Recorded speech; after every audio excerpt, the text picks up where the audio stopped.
Today's video is sponsored by Aniba.com, who have just launched their Black Friday sale. So it's live and it is the biggest and the best with games like Far Cry 6, GTA, Dead by Daylight, the list goes on. It is just absolutely insane, and if you get in on the flash sales, you can get up to 95% off. That's correct, 95%. So check the link in the description below.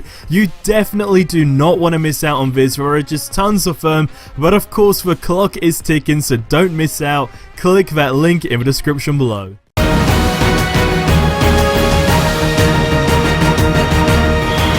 So the Spider-Man DLC is releasing in 2 days. Literally 2 days left until we can get our hands and experience Spider-Man for ourselves rather than all the gameplay that we've been seeing. Now, I just want to make this video to really talk about my expectations and kind of a whole situation where, look, we've all been having a laugh, I guess you could say, about the character, right? There's been so many jokes that I've jumped in on myself as well, and it's just one of those things that, you know, don't take it too seriously. It is just a video game. It is just a character, another character that no one really had extremely high expectations for, and it's free. So as much as we can complain, we're very limited to our complaints. At least that's my opinion anyway. Now, are you going to be playing the Spider-Man DLC? If you are, let me know in the comments below. Are you excited? Leave a like on the video. And if you haven't seen the suits as well that will be coming with this character, I gotta admit, they are really cool. And also, a really cool thing you can do, well, I don't know if it's been confirmed, but they revealed it anyway on their Twitter account. Just check the video out. There'll be a card that pops up. Click it after this video and you'll see what I mean. It's actually really cool. It just had to be added into the game.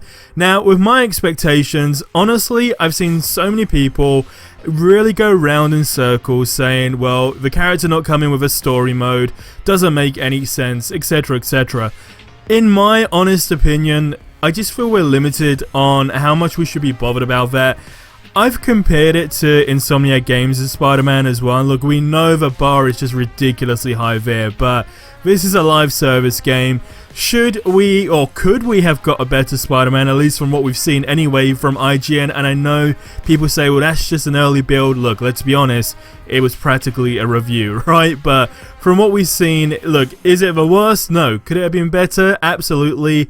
In so many different ways by making the character feel a bit smoother, etc. But for me, that's just not my main worry. I think in order for me to really stay engaged in playing this game, all I would like them to see, well, in fact, what I literally would like them to do, if at all possible, is release more characters like they're releasing Spider-Man, because technically it would just be the character design of a cutscene. So technically speaking, you have more characters in a shorter time period, but then all I would really like them to do is go ahead and release more relevant characters, but make the game fun. Now, it's a live service game, so game modes play a crucial role, and I think having some things that can feel a little bit competitive in there would make it a bit fun, where you can go head to head with your buddies, which technically you can do to an extent anyway, but hopefully you guys see where I'm trying to go with this, right? Just more game modes that are more competitive, to where it's not just really fun to play, but also fun to kind of lose at as well. Just something that you dive into,